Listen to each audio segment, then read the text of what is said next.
Good morning, Year 6.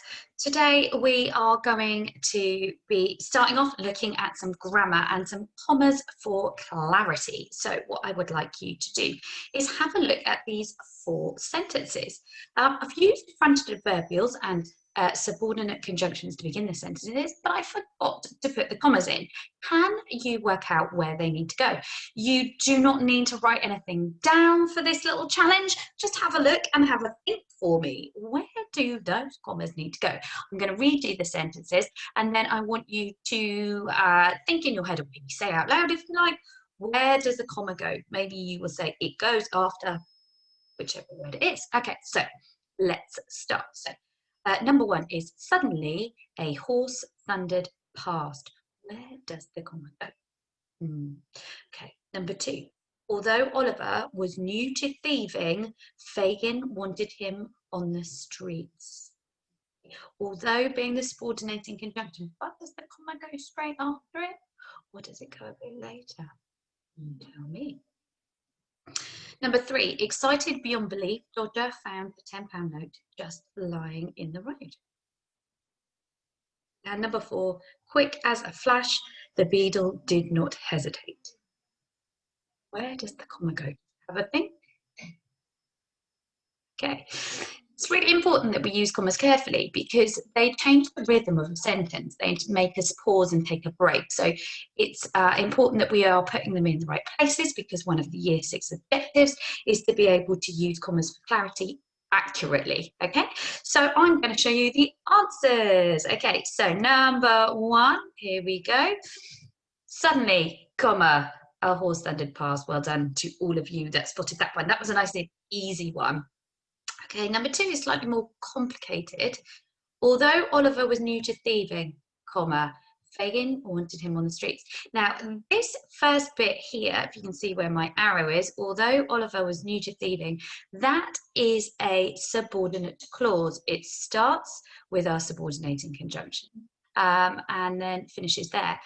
Thing about subordinating conjunctions is that, subordinating clauses, rather, they can go at the beginning or the end or the middle of a sentence. So this is a subordinating clause. It doesn't make sense on its own, okay, but it makes sense as part of the wider sentence. Fagin wanted him on the streets is a sentence on its own that makes sense. That would be called the main clause.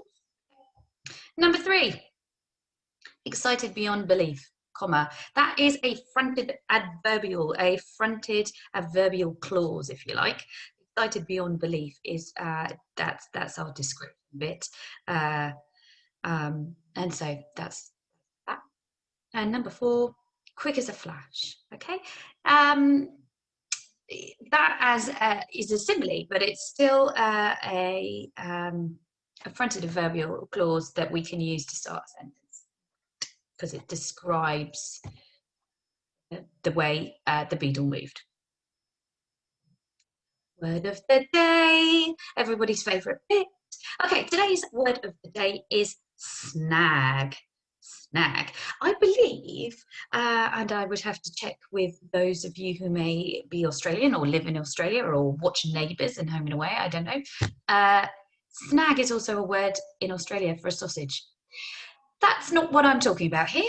I am talking about a snag as in a problem. Now, this is quite an olden day word, but not that old, because my mum still uses it. That said, she is 85, so make of that what you will.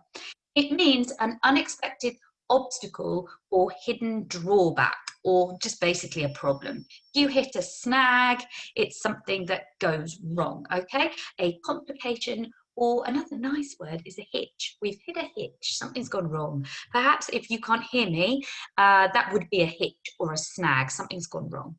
Okay, it's a noun, it's a thing. If you hit a snag, it's a problem, like a problem, it's a thing. So therefore the endings that we can use are, you could have more than one, so snags with only one G and one S, or snagged. I'm not sure that you would use it in the past that often, but maybe you would. Okay, so my sentence now, I discovered something very clever by watching someone the other day called annotate, and it means I can write some text in. So I'm going to have a go at that. So my sentence is here. Mrs. Oh, this is a bad colour, isn't it? Ferguson hit a snag when her video would not, wouldn't, here we go, upload. Okay, so there is my sentence. Let me see if I can change the colour. While I'm trying to do this cleverness, can you perhaps, oh, let's have a look. Black, that's there, perfect. Okay. Can you try and write your own sentences? What do I need at the end of my sentence? I need a full stop. Okay.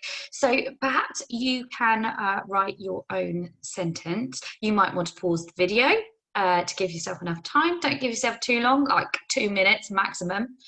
You can magpie mine, or you can make up one of your own.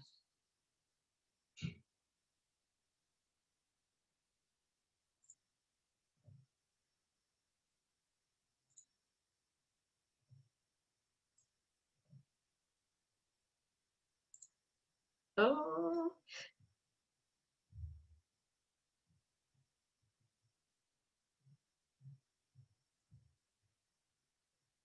Okay, right. Today we are going to be using simile and metaphor in character description. Okay, we're still looking at Oliver Twist, and we are going to be reading chapter 9, as you will probably already be able to see, and we shall read it together. So settle in, okay? You can read along with me on your own, or you can just listen. But I do want you to listen out for similes and metaphors. See how many you can spot in this particular chapter. Before we start, can you remember what defines a simile? What is the definition of a simile? Hopefully, you are telling me similes are comparing things indirectly, okay, using like or as. You are comparing two things. Now, it doesn't need to be two things like a mouse and hand sanitizer. It could be emotions. It could be ideas. It could be those abstract nouns that you can't touch, okay? So it doesn't just have to be things that you can see. It can also obviously be speed and things like that. So it's comparing something to something else using like or as. So you're not saying it is that thing, you're saying it is similar to it. It's like it, similar, simile. See what we did there. What about a metaphor? Hopefully you are telling me metaphors directly compare something.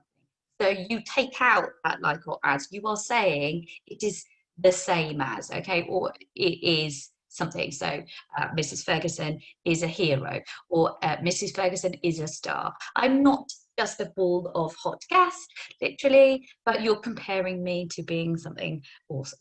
All right. Mrs. Ferguson is like a star would be a simile. All right. Let us crack on with reading chapter 9. So, chapter 9, in which the robbery takes place. How to bind him to a life of crime. That was the problem. Plagued old Fagin night and day. Oliver's honest nature was proving too hard to break, and yet someone would not be pleased to hear that. Not pleased at all. Bill Sykes was in favour of cutting the boy's throat, shutting his mouth once and for all. Luckily, Nancy had talked him out of that. But how to bind Oliver, body and soul, to a life of crime? That was the question. The answer came to Fagin one night as he shared a bottle of gin with the housebreaker Sykes. Have you done that little job you was talking about, Bill, my dear? Asked Fagin, eyes glittering in the candlelight. The one you and young Toby Crackit planned, the one in Chertsey. There's a snag, snarled Snipes. I've looked it over, but the way in is too small. We need a boy. Toby's grown far too big. A boy? A boy, small as possible. I'd use Ned the sweep, but he was nabbed last month, and now he's walking the treadmill in Newgate Prison. Fagin strummed the end of his long beaky nose. A boy, eh? Better be trustworthy, or have your guts for it, old man. Well, now I think of it, I believe I shall loan you Oliver. Oliver? Think on it, Bill, my dear. Once he's worked with you, there's no going back for him. Once he's helped you out, Oliver will be one of us. Bill turned this idea over like a stolen pocket watch, looking at it from all sides. He'd best not make trouble, or I'll blow his brains out. Fagin hushed him like a baby. Bill, my dear, would I give you bad advice? You're my friend, my bread and butter. I depend on your success. Speak lower, though, or your women will hear us. Seated by the hearth, however, Nancy was gazing vacantly into the fire. She seemed to pay the men at the table no attention at all. I'll send her to fetch him, night after next, said Bill, and gulped down another glass of gin. When, at last, Sikes sank to the floor in a drunken stupor, Fagin got up, gave him a sly kick, and let himself out onto the wintry street. Oliver was alone when Nancy came to get him. Fagin had gone out to keep an appointment with a man called Monks, locking the door, leaving the boy with a lit candle and a book to read. Oliver knew that he was to be loaned to Bill Sikes, but could not imagine why. Then a key turned in the door's lock. Come, child, it's time to go. You mustn't keep Bill waiting. A kind of hope stirred in Oliver at the sight of Nancy's bruised and weary face. The moment they were in the street, he would break free and call for help. Kind-hearted Nancy wouldn't stop him. Yes, he would shout out the truth until someone listened and believed him. Nancy was a clever girl. She could read a face as other people read books. She knew at once what Oliver was thinking. Listen here, Oliver, I've spoken out for you and I will again, but Bill always makes me suffer for it. I'll help you one day, but today ain't the time. If I don't take you directly to him now, and quick, he'll kill me for sure. So be a good boy, Oliver, and come with me. Oliver's last hopes blew out along with the candle. He put his hand into Nancy's and allowed himself to be led downstairs to a waiting horse cab. For 2 whole days, Sikes and Oliver toiled on foot westwards, clear across London and out into the raw, sodden countryside. At last they came to a place so desolate and lonely that Oliver thought the burglar must mean to murder and bury him here where no one would ever find the body. At the end of the lane, however, Sikes let himself into a ramshackle hut. A familiar face greeted them out of the shadows. Toby Crackit was already there, waiting, and the 2 thieves settled to an evening of drinking, while Oliver slept, exhausted by the cold, dismal journey. It was the dead of night when they roused him. A cold walk, a garden wall, a big, dark house with shutters at every window. Sikes put a crowbar to a small, high shutter and prized it open. Now, boy, when you get inside, go directly to the front door and unbolt it. Let us in, and not a sound. You hear, or I'll skin you. Oh, no, sir, not robbery. Oliver fell on his knees in the mud and lifted up his hands, bleeding. Don't make me do it. Don't make me. Bill Sikes drew a pistol from his pocket and pressed the muzzle against Oliver's forehead. His finger tightened on the trigger. I warned you. Do you want to wake the house, you fool? Hissed Toby, knocking the pistol aside. Knife's quieter if we must. Hush. Knife. Sikes swore silently. I didn't hear nothing. The next moment, Oliver was lifted up and posted feet first through the tiny window. Sikes lowered him to the floor by the collar of his jacket. He found himself in the scullery of the silent sleeping house. Do it, brat, urged Sikes in a menacing whisper. I've got you in my sights every step of the way. The moment Sikes took his hand from Oliver's collar, Oliver started forward across the scullery and into the hall. The street door was on his left, the staircase ahead of him. Through the window behind him poked the barrel of the pistol. Dizzy with terror, Oliver felt the knowledge settle in his stomach like vinegar. He would run up the stairs and try to rouse someone and to warn them, to save their belongings and to save his own soul from the sin of thieving. Stop! Come back! It was Sykes. Had he read Oliver's thoughts? No. He had heard the turn of a door handle, the thud of feet on the landing above. Now the shouts came, a pair of faces, leery and white, the barrel of a shotgun. Oliver froze, unable to move, unable to cry out. There was a powder flash, a massive explosion, and a blow which threw Oliver backward against the wall. He heard Sykes bark out, "Run for it, Toby! They've shot the brat!"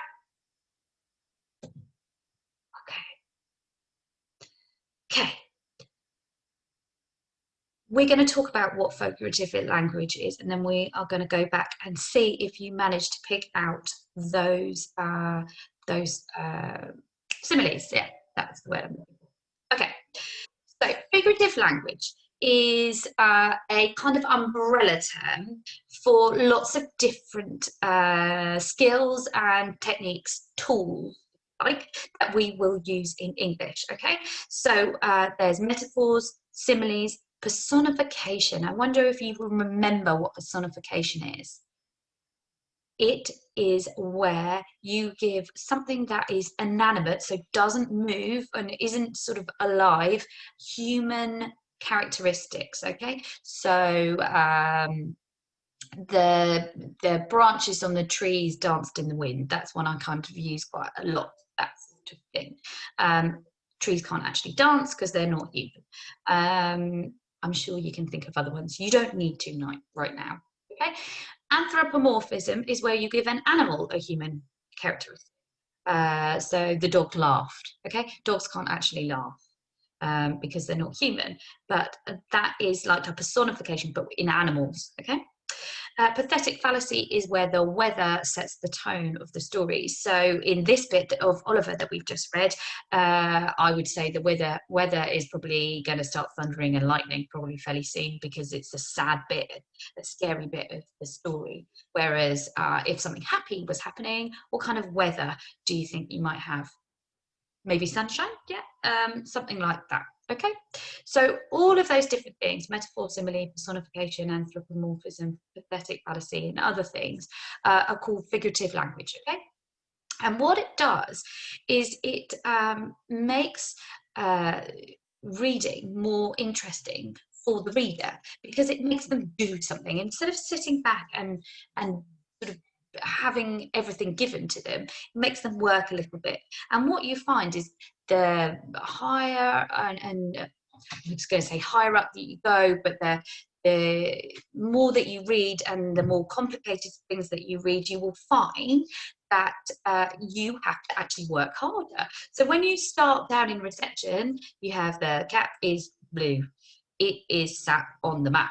Okay, all the details, everything is there for you. But when you get up into year 6 and year 7 and you start reading books for pleasure more and novels, they won't tell you everything. And what they do is writers make you bring your own knowledge and understanding from outside the book in to help paint this more precise picture.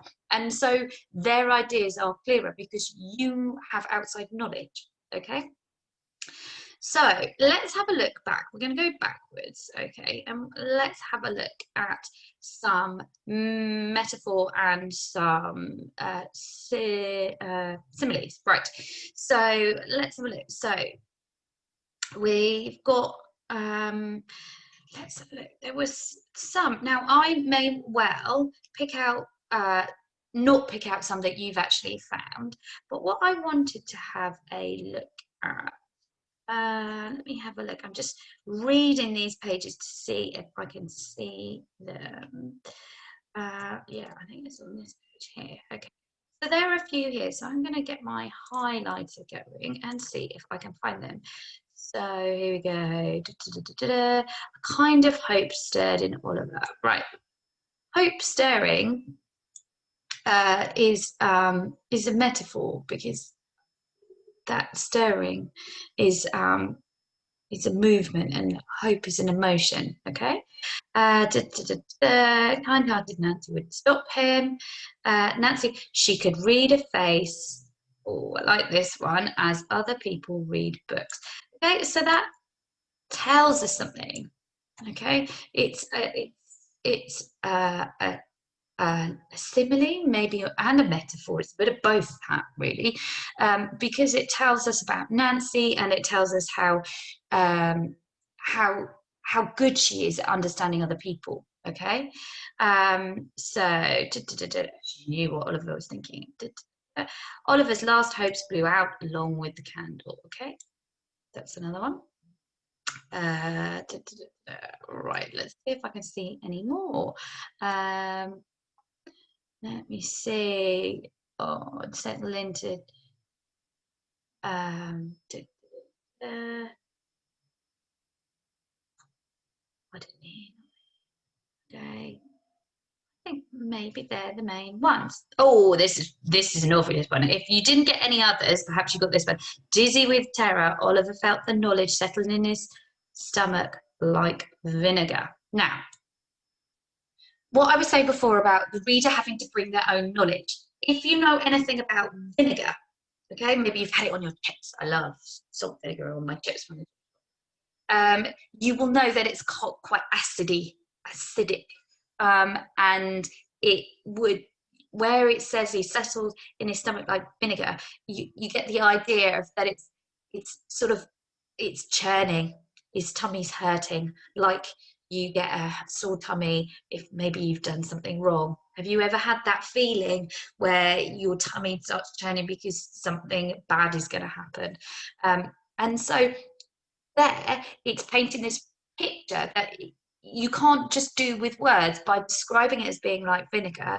It's asking you to think about what you know about vinegar and having tasted it, and perhaps, and that horrible tummy churning idea. Now, if you've never had vinegar in your life, you will find that too difficult. You wouldn't be able to unpick the simile, but hopefully the other bits around it with the dizzy with terror will tell you enough that you get the idea. Okay, so it's good to use a mixture of simile and other ways of description, because it gives you a more rounded picture. Okay, it therefore you're writing for everybody, just not those people who understand exactly what you mean. Okay, so those were some of the similes and metaphors in that chapter. What we're going to do now is we are going to have a look at this. Now, similes, what's hot and what's not. I have blatantly stolen this from the fabulous Mr. Collins. So what I am looking at is that I'm sure you are all absolute experts in similes. But what you might want to improve on is taking those boring similes, like this one here, as fast as a cheetah, and making them a little bit more exciting. So, as you can see, I've taken as fast as a cheetah and I've up-leveled it. The first thing I've done is I've changed the word fast for rapid. That's something you can all do. And what I've done here is I have gone on to, let me see if I can find it and show you, is I have gone on to here, which is a thesaurus. So I've gone to an online thesaurus and I have typed in the word fast, and then it has come up with lots of synonyms here for the word fast. Okay, so I have done that and then used that to help me find a better word. So I've used the word fast, and then I have so that's easy. Okay, that's why that's sort of yellowy color, because that's quite an easy thing to do. Okay, what's slightly more complicated is I've added in a bit more description. Okay, so I've said as rapid as a cheetah, and then I've given more detail. So doing what? Why is a cheetah quick? Okay, sprinting across the savannah. Used a little bit of alliteration there, sprinting in savannah. Okay, just even though they're separated by a couple of words, doesn't mean it's not alliteration. Okay. So that's something that you can do, taking that sort of boring one, up-leveling it by changing one of the words. So the word fast for rapid is better, and then giving more detail, sprinting across the savannah.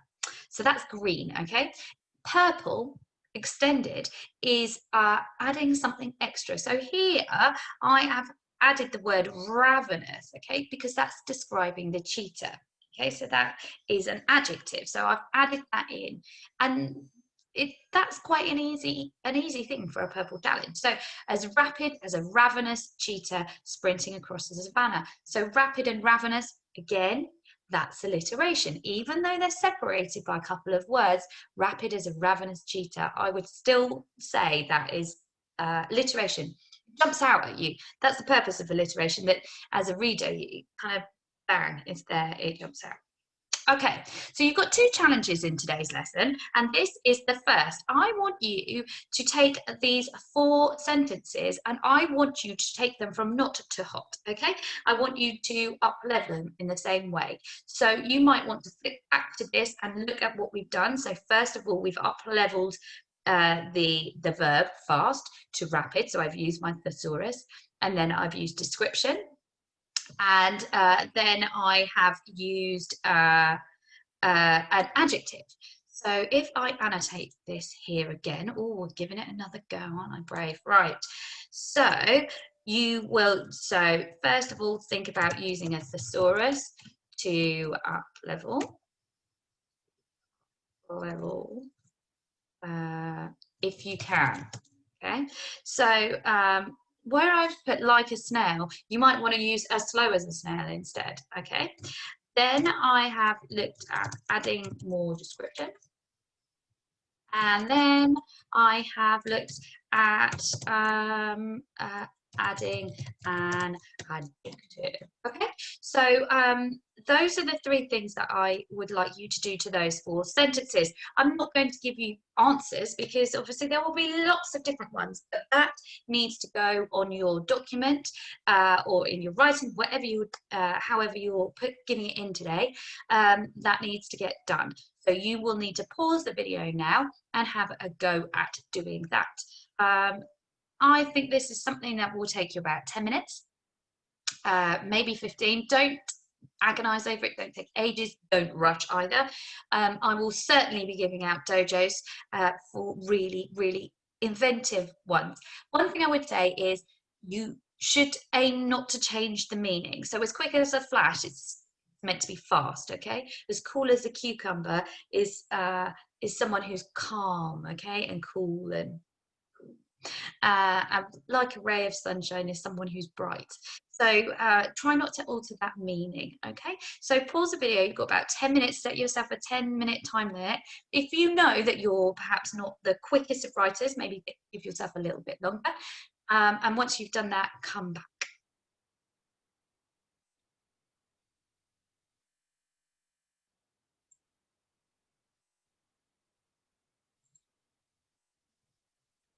Okay, right. Oh, hello. Right, what I would like you to do now is the final challenge of today's lesson is to be looking at similes to describe, okay? Because obviously what we're aiming at achieving is a character description using similes. And here I have a picture of Nancy, okay?